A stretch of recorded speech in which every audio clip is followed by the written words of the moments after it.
Arr, mateys, it's a piratey good time today. That's right. Aha. Yeah. What's happening? Hey, this is the second part of the collection of the Flintlock black powder pistols that I have. These are the longest of models. The other ones was the shorter ones. So I thought, hey, let's do a piratey theme today, eh? So that's what we did, a piratey theme. And if you're not careful, watch what you're doing. Yeah, that might become a reality. Whoa, we don't want that. So first up we got this one here. And it's a nice long barrel, which all these have a long barrel. This is the long barrel side of the pistols that I have. And this is, of course, I added this myself. And this is the, I don't know if they called it the heavy dragoon pistol. But it is the dragoon pistol. And you know, if you get a hold of this and you get the shorter model, the light dragoon, this is the heavy dragoon. Do you know, you hold them out and the pressure on the wrist is mild for as long as the barrel is. So this one here, it feels pretty good in the hand too. It's got the nice lock on it. Got the swan neck and all that good stuff.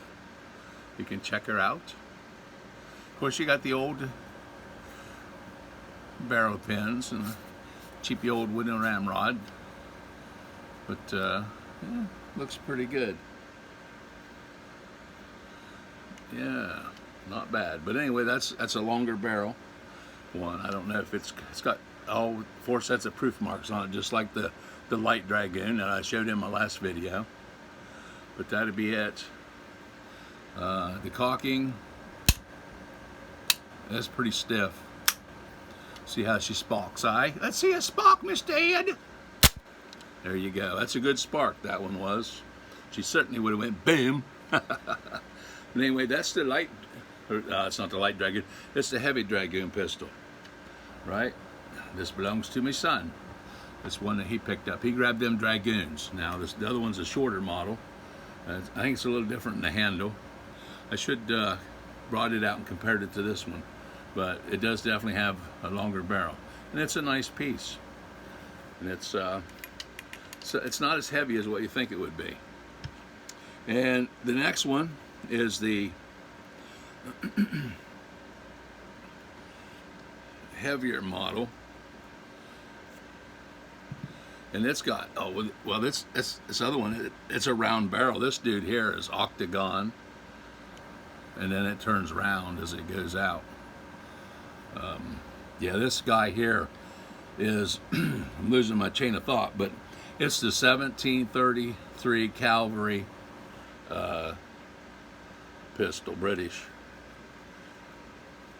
No. Is it British? No. Is it French? French Cavalry. Oh, well, hey, my memory's gone, huh?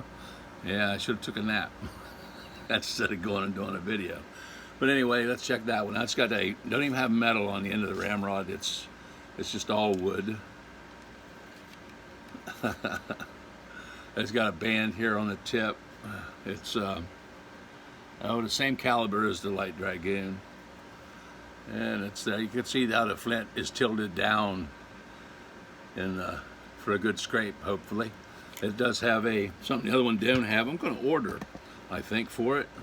And that's the belt clip. I like belt clips for some reason. Some of them have a hole for the pin, and some of them don't. I don't even know.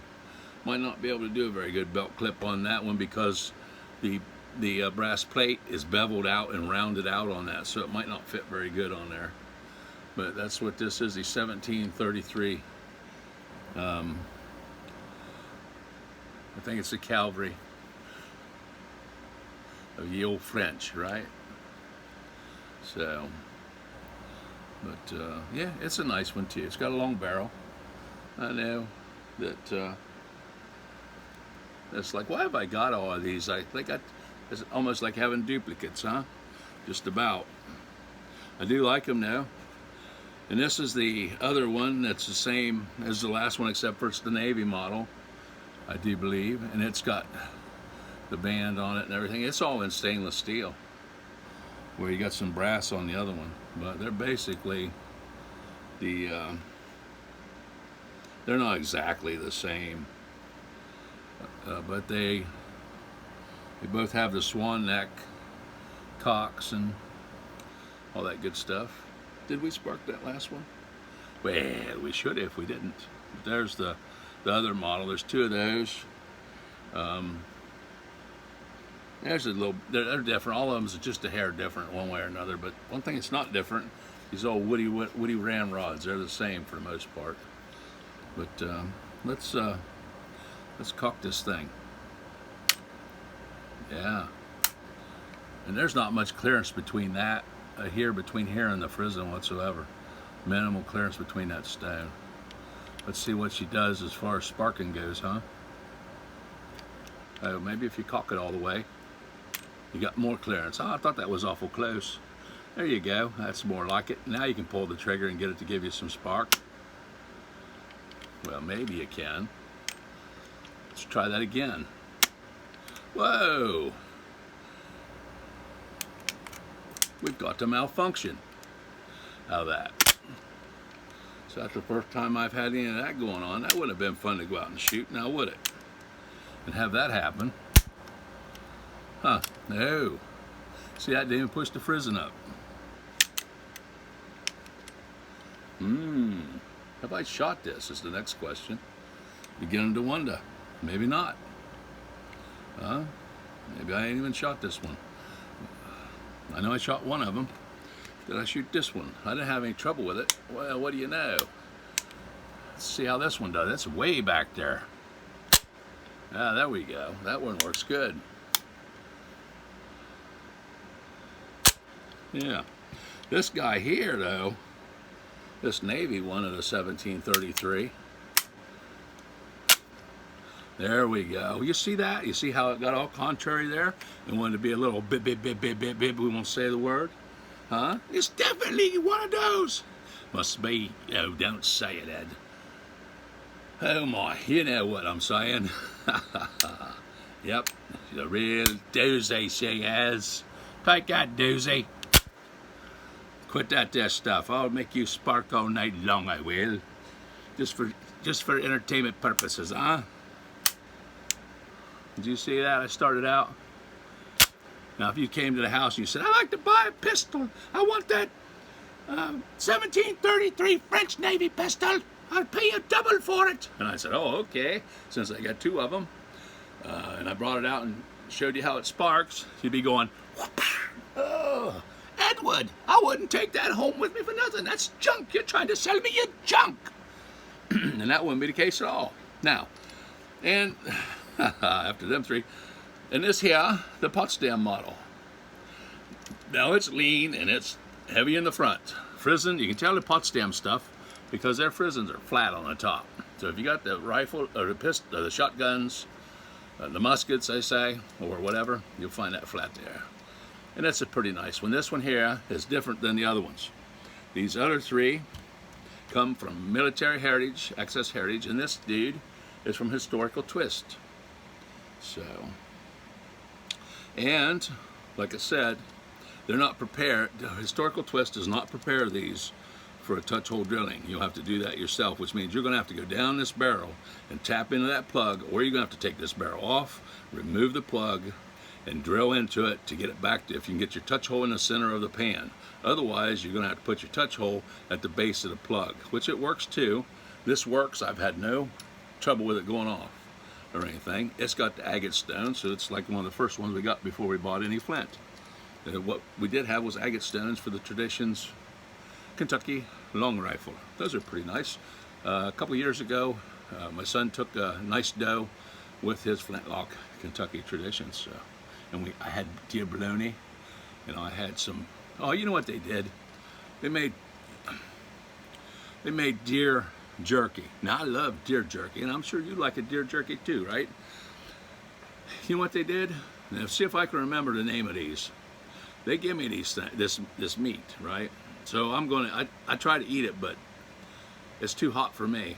They put in scorpion peppers, ghost peppers, and some kind of habanero or something, whatever it was. That stuff was so hot I couldn't even eat it. So I decided to rinse it off with water and try to get some of the pepper off of it and eat it anyway, and it blistered me between the fingers, you know. So that was some hot stuff.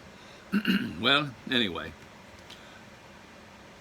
the old Potsdam. She's a beauty. It's very beautiful. It has a lot of tiger wood grain in it.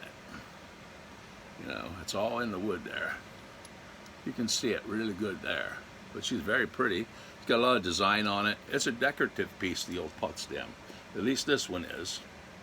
And it doesn't have a belt clip, but I expect as flat as this is right here, you could put one on this one.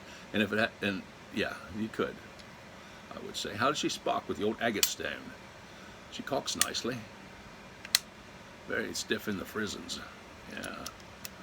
And it's got a really small trigger guard. I mean, my finger just barely fits in that thing. But she's got a good spark. So, no doubt about that. Nicely sparks, the old Potsdam does. Now this is the old 1733. The one that you said you wanted. So I said, okay, I'll sell it to you. Double the money. And she's sparking. You seen what happened when we first did it, right? That's bad news. And I would have said, hey, dude, that spark's fine. Or I never tested it, one or the other. So I would say it probably didn't even test the thing, hardly. This is the old English heavy dragoon. And it's not really that heavy. So if you wanted a longer barrel, it's going to be the one that's going to be most comfortable in the hand. These 1733s, they're heavy. But they have a heavier barrel. They're octagon to round, so I'm going to figure that might be some of it. And then, of course, this Potsdam, it's heavy because it's so darn long. That's a long barrel on that dude. So, but this one here is pretty good. It's got a big old Flintstone in there. Flintstone? I thought that was a cartoon. So, and it sparks pretty good. And then we'll try this one. Oh, he just likes to sparkle me, do. You down up your flints, fool. Well, maybe, but they got nice finger openings in there. You know, you get plenty of finger room in these guys. That one there, I didn't like the way it sparked that time. How she line up? Looks like it gets a good scrape. Let's try that again. Yeah, I don't see much spark as I like. But I think the 1733s might need a little bit of a tune-up, eh? Try that one again, see what it does. It's the one that went like that on us. And I don't know why it's catching like that. So I'll have to, it looks like it's going to have to take and do some doctoring.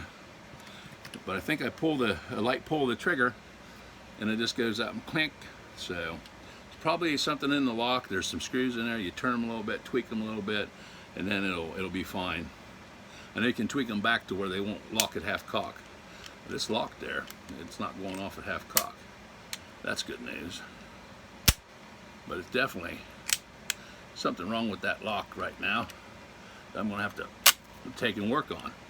It's got some good spark when it gets it. But anyway, that's a 1733 Navy. So hopefully, if you got one of those, you got one that works real good and not one that does what that one just did. So, but like I said, these are kind of like a finished kit that you have to tune up a wee bit. And that's a pretty darn sharp flint right there. Oh, I know what's wrong with that one. The flint came loose. That's what it was. So, because I can wiggle it now. And when the flint comes loose, you don't get much spark. And then they don't work good for you. So, okay, well, hey, that's the 4 other ones that we got. Those are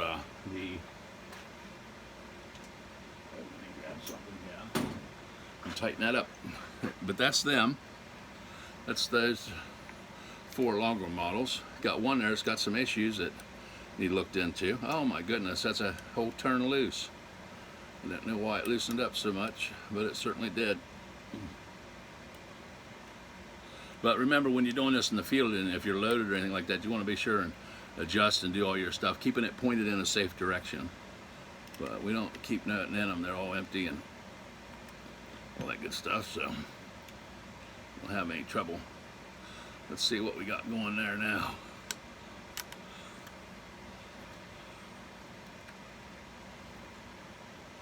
Yeah, All right, well, a little adjustment there might make it better, but it certainly did loosen up on us.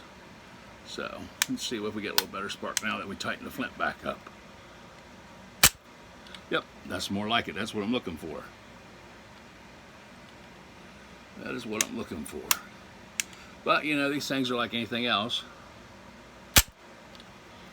They need a little fine tuning now and then. So, and I didn't really know this one was doing that kind of stuff. So maybe I never took it out. Oh, that flint's loose too.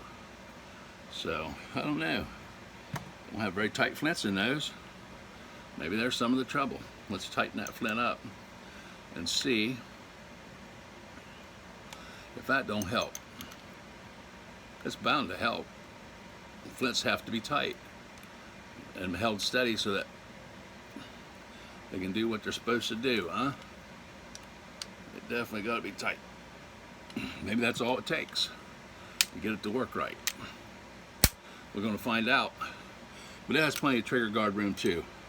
The Potsdam, as you can see the trigger guard on this one, the Potsdam just has a wee, real tight trigger guard.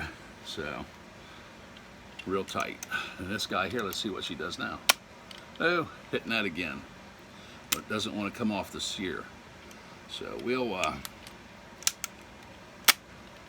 have to work on that. Okay, so there you go.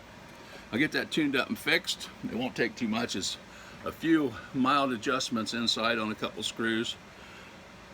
And more than likely, that lock will perform like it's supposed to. But we'll find out.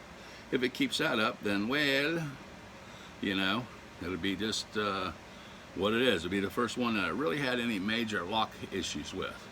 Because everything else has been good. That's the first one that's given me any of that kind of trouble. Usually I had one that you could cock it and half cock, and it wouldn't hold half cock. Every time you cock it back, it would just no half cock. It wasn't there. I tightened, tweaked it a little bit, started working fine. But yeah, that one's going to need a little bit of tweaking and see what's going on with that. It's just probably something simple, but it does lock. But then when you go to kick it up, it's catching. So I'm going to say it might be over tightened in there on the locking sear screw. I didn't know for sure, but we'll find out when we get into it. So anyway, let's take a quick look at them again. The light dragoon is very nice. I would recommend it as far as a pistol goes. 1733. Oh, Access Military Heritage in 1733 again. The Navy model, it's the one that's given me some locking issues there. And of course the Potsdam, which is a very nice flintlock piece. So, all right, well, hey, hope everybody's having a great day. Thought I'd throw up this second part of the video. I did one of my other 4 pistols. I do have a Murdoch too, which I show in some earlier videos. It doesn't compare to these ones because they don't have no wood on it. It's made of all steel. So, but that's the 4 of the bigger, longer ones. So, and I'll work on this here Navy 1733. Pretty sure they're Frenchy. I don't know what I'm thinking. I guess barrel pins and stuff got me confused when I had the nose cap and stuff on my French pistol, and I'm seeing pins, and it's like, hey, wait a minute, those are British. No, I think those are French, ain't they? Yes. All right. Nothing like getting confused, right? I'm getting all confused, I is. Yeah. Well, I think you got one too many when you're getting confused on what you got. That's for sure. So, yeah. The last thing I need is another flintlock pistol. But hey, if I could get them at a good price, like I went to a show or something and they had them, you know. I seen one on Pawn Stars. Oh, it's a reproduction. It's worthless. And what's it worth? Well, the guy was trying to get a couple $1,000 out of it. Turns out it's only worth $50 to $100. I thought, man, I'd buy it right now. It's a reproduction. It'd be just like one of these, but somebody aged it to make it look real old and tried to pass it off as an actual real 250-year-old pistol, I guess, huh? But it didn't work out. The Pawn Stars caught and they got busted. Yep, so he didn't get her done. And he didn't know the guy who was selling it, or at least he didn't act like he knowed. But yeah, that'd be the tough thing. Not getting yourself in all kinds of doo-doo, right? So hey, we'll talk at you later. Have a great day, and I'm gonna go get me some coffee, and I'll probably take this apart and see what I can do to get that lock working right.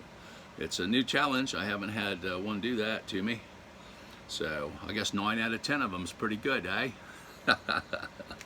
Take her easy.